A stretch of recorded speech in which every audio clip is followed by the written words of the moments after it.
Hello and welcome to a playthrough of Homeworld. Now, next to Pokemon, Homeworld is a very close game to my heart. It was originally released in 1999 and I picked it up somewhere around 2004-2005. I'd actually got a demo of the CD that allowed you to play through the first 2 levels of the Homeworld mission campaign, and it came as a demo CD with, I think it was PC Gamer, and I wanted the full game. I went to America on holiday with my family. We went to Florida. I went into Florida Mall. I went into the local GameStop and I picked up Homeworld for 99 cents, and I haven't looked back since. Now, for a lot of people playing Homeworld Remastered, it's going to be their first time playing it. I've seen a lot of people who are struggling, for better want of the word, running a playthrough on YouTube, whereas I've probably played through it at least 12 times now, and the one thing that you really need to get used to play Homeworld efficiently is a good sense of strategy and a good sense of your keyboard shortcuts so you can move through the missions with ease. You don't want to get frustrated with the game. It is quite slow, it's methodical, and you have to really work with it. Why has there been such a big hype around this game? Well, it's not just that we've taken 1999 graphics and renovated them and re-released it in 2015 as part of a great package. The graphics are beautiful, they really are. But one of the other big things regarding Homeworld is it was one of the first, if not the first, real-time strategy games to be fully functional with 3 dimensions across 3 axes. That was revolutionary at the time in 1999, and so in 2000 it won the IGN and PC Gamer's Game of the Year award. And rightly so, it truly deserved those titles. But for now, I'm going to stop waffling and we're going to go straight into the game, and we're going to talk a lot about utilising keyboard shortcuts in the game as we go. We won't do it to begin with because that's just pointless. Please forgive me for the fact that I don't have this game set on full graphics. I'm recording it with fraps. I don't have the best system in the world. It's a little dated, and unfortunately I just can't process decent video without lag if I have the graphics anywhere near full. At least it's still better than the original Homeworld, and you can go back and take a look at that for a comparison. So let's get straight into the first mission, which I consider to be quite important for getting comfortable with the whole user interface of Homeworld.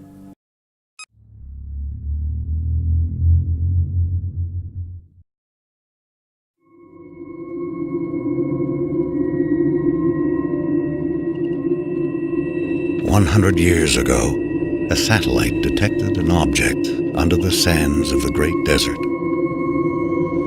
An expedition was sent.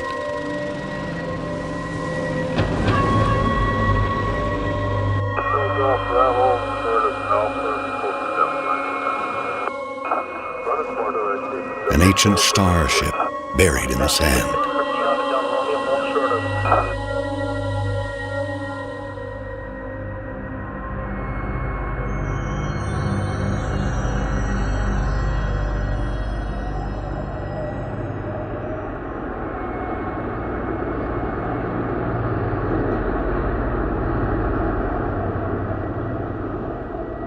Deep inside the ruin was a single stone that would change the course of our history forever.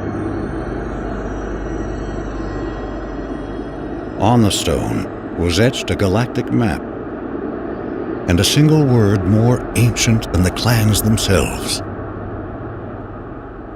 Higara, our home.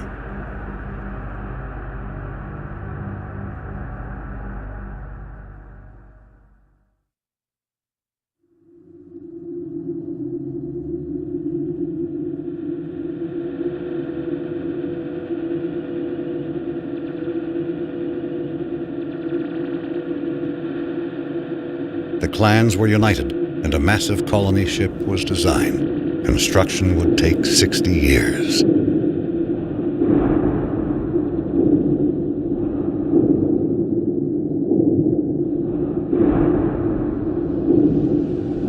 It would demand new technologies, new industries, and new sacrifices.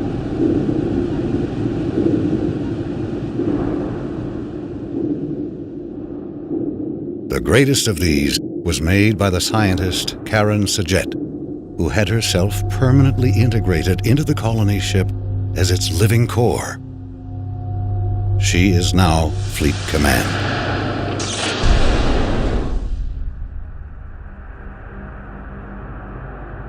The promise of the Guide Stone united the entire population. Every mind became focused on the true origin of our people. Every effort on the construction of the ship that would seek it out among the stars.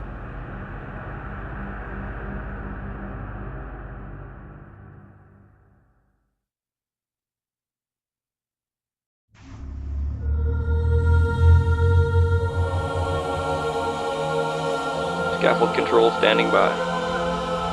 All stations green. You're cleared to approach. You got it. Bays 8, 9, and 10 sealed. Scaffold decks A, B, C secure. Decks D and E secure. And I'd also like to give a little bit of credit to the way that the cinematics have been produced, because again, they are just beautiful. And they set the theme for every mission.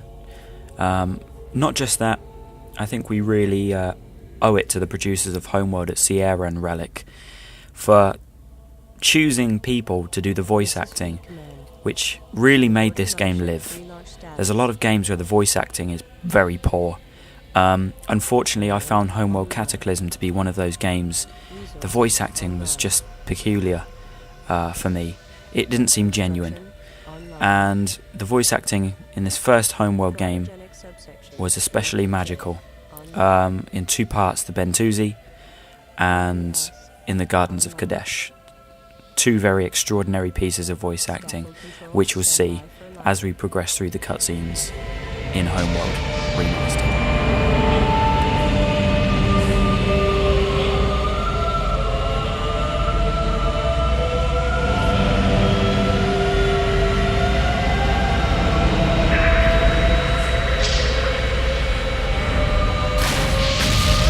Alignment confirmed. Stand by, release control.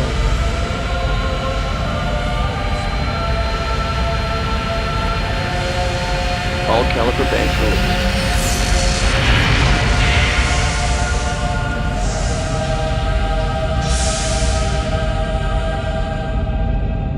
The mothership has cleared the scaffold. We are away.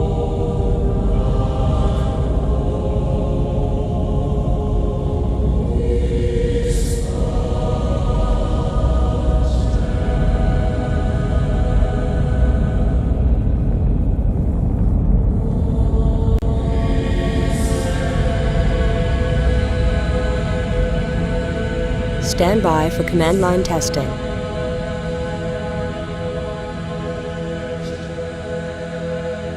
Command line green. Initial fleet in position. Course canceled. Fleet intelligence going online. Our task is to analyze all sensor data and generate mission objectives. Before the hyperdrive tests, several trials must be completed. Test construction by building the primary research ship. Test resource processing by harvesting the asteroids. I'm sorry, I had to look at the cryo trays, considering they were so poorly rendered in the original 1999 game. They, by themselves, are still very exquisite, even being one of the least important ships in the whole game. So, we're going to allow the cutscenes to play and begin the combat trials. Stand by to begin combat trials. First, we will be monitoring formation performance. Target drones have been provided here. Assign a formation to your fighters and destroy the drones.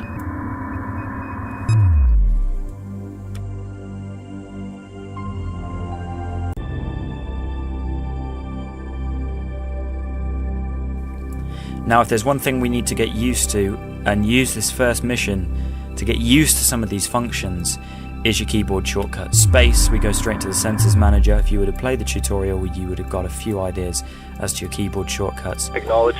But for me, one of the biggest ones of all is groups. Even at this early stage, and yes, they are just scouts, probably one of the most least used fighter class ships in the whole game. We basically use them as a distraction. Control and any of the number keys, Control and 1 for instance, Group 1 designated, assigns a group, which means that now when deselected we can quickly access that group by pressing 1. how much easier that is than selecting an entire group like that Confirmed. with the mouse. And what it means is we can be miles away without out of shot. Let's focus on one of the cryo trays. The scouts are out of shot. Group I can 1. still select them by pressing group 1, press F to focus, and F to focus again to get in closer. Simple as. So, let's look at our objectives. Destroy target drones using a formation. Again, formations have a shortcut, so we'll select that group, and I believe it's control and one of the F keys. Okay, I'm wrong. New formation acknowledged. There we have it. Okay, so it is the F keys by themselves. Homeworld Remastered, they've changed a little bit of the functionality of the keys, I've noticed. Obviously they've updated the user interface, but that's okay. Let's get our move onto the target drones again, using M key to move while in the Sensors Manager. Same key if you want to move around outside the Sensors Manager. We are going to press F4. Weapons set to full power. Group 1 reports enemy contact. To put to put the scouts into attack mode. Control to hold and select all of the drones for attack. And we'll focus in on those again and let them do their business. Now, while that's going on, we'll build a research ship. You'll notice I clicked the button, but instead you can just press B to bring that up again, much quicker. And we'll get ourselves a research ship built. There we have it. Oh no, that's interesting. Pressing B doesn't close the build menu, it only opens it. How funny. Okay, harvest the asteroids. No problem at all. I press home on the keyboard to go back to the mothership, which I can then select the resource collector. Group 1 press H, reports victory. Resources locked and in. harvest is away.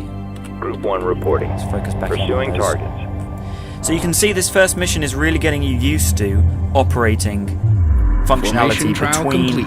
fighter classes, Flight analysis resource classes, shows a and the mothership. 22% increase in combat performance.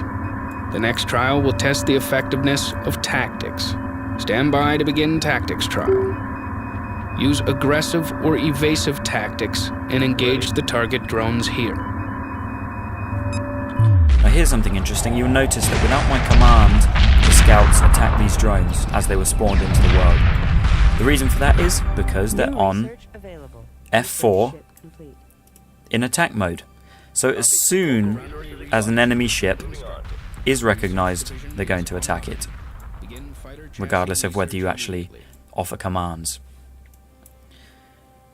Okay, so let's press R to go into our research menu.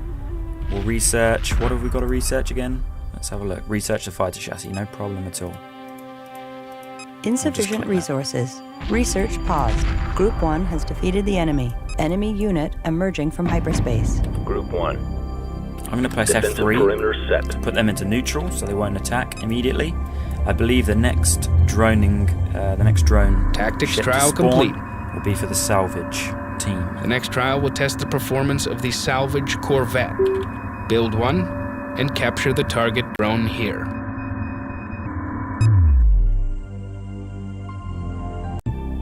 New research available. Okay, apologise if my video is a little bit choppy and I miss out a few segments of speech in the game. Still getting used to this whole process of actually recording games. It's not something I've done before. One thing I wanted to highlight is your resource team, regardless of whether they're one ship or 5 ships, should also be given a group. Group 2 designated. It just makes things easier. You're going to find that your fighting group is way off the map in comparison with your resources, and if you need to get back into your resources to do something with them, to get them docked, because some incoming fire is approaching the mothership, we don't want to lose those resource units, then you can simply do so now that they've been given Group a 2 group copies. number. It's pretty straightforward, really. Okay, we're now going to build a salvage corvette. I believe it's researched. Yes, it is. So we'll build one of those two. Underway. That annoys me that I can't minimize the build menu by pressing B again. What a stupid design in the user interface that is. Unfortunately, in this redesign of Homeworld, there's some features of the user interface which didn't need to be changed. You know, if it ain't broken, don't fix it. And unfortunately they have But you know, you got to change something. You can't just change the graphics, I suppose, if you're remodeling a game, can you?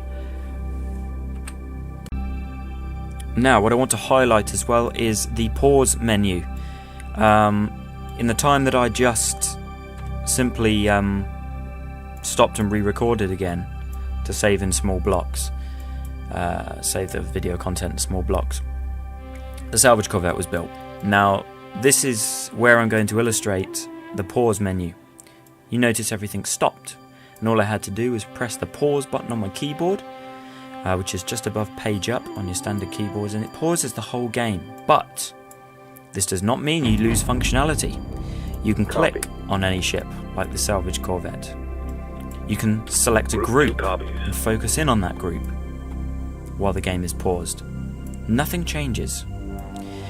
This is probably the backbone for your attack strategies, because you can pause, analyze the situation, figure out what you're going to do next, select a group, select maybe half a portion of that group, give them a new group number, for example, move them, and you can do all this while paused. Now, if you're taking a group like these scouts, for instance, if I were to move them just over here, 1,700 meters, they're not going to move until I press pause again. You notice?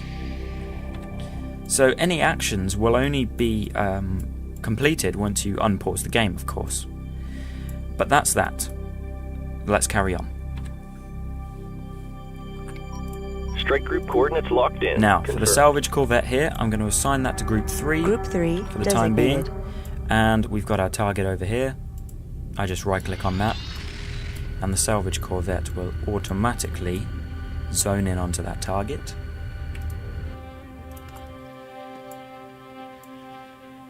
And capture it and take it back to the ship.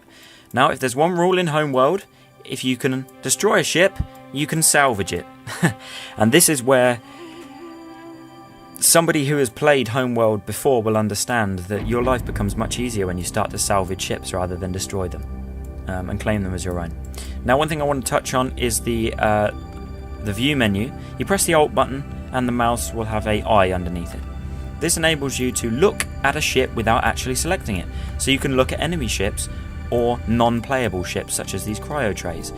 By pressing Alt, you can click once and click again, still holding Alt, and it will zoom it in even further.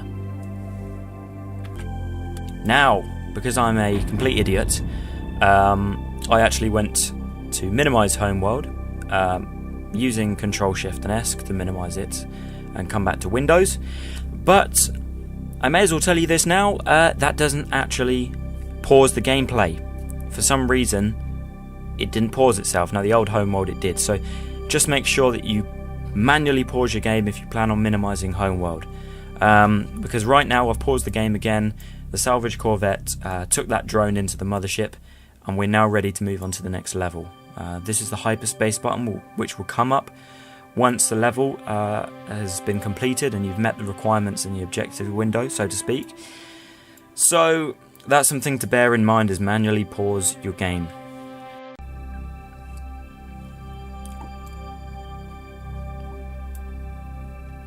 Now, salvage corvettes, if you issue them a move command while they're salvaging or in the process of salvaging something and taking it back to the mothership, and you issue a move command, they will drop whatever they're salvaging. If that's an enemy ship, it's going to gain full control of its weapons and be able to take out your salvage ship, and you will have lost it. So that's something to bear in mind too. Now, I'm going to unpause the game. We'll hyperspace in a moment, but I just want to check that we have no harvestable resources in the area. Resources exhausted. There we go, resources exhausted. Yes, there are still resources here. If I zoom out and just take a look at one of these. These are unsalvageable or unharvestable resources. They're just clumps of dead rock. So don't be alarmed if your resourcer can't harvest these. You notice it says 0 IUs. Now this is, I never noticed this before. This is a handy feature that they've implemented from Homeworld 2 into Homeworld 1 in the Remastered collection. The fact that you can tell how many RUs will be harvestable out of a rock. Now, you could never see that in the original Homeworld. Maybe that takes the fun out of it. Maybe it makes it a little bit more practical and a little bit more strategic. But let's move on to the next mission. Now, we'll run through what happens when you click the hyperspace button and move on to the next mission. Now, between Mission 1 and Mission 2 will probably be one of the only times where you don't have to prepare before you hyperspace. A lot of these missions, you're in straight into the action in the next mission. You must make sure you're ready for it. So we'll move on to Mission 2. We'll have some preparation time before it kicks off into our first real battle. So let's click the hyperspace button. And all our ships will begin to auto-dock. As you can see, they're moving toward the mothership. If you can't be bothered to wait this long, which you won't do when you get some capital ships because they move slowly, we can press quick dock, and now we're away, hyperspacing out to Mission 2. Good stuff.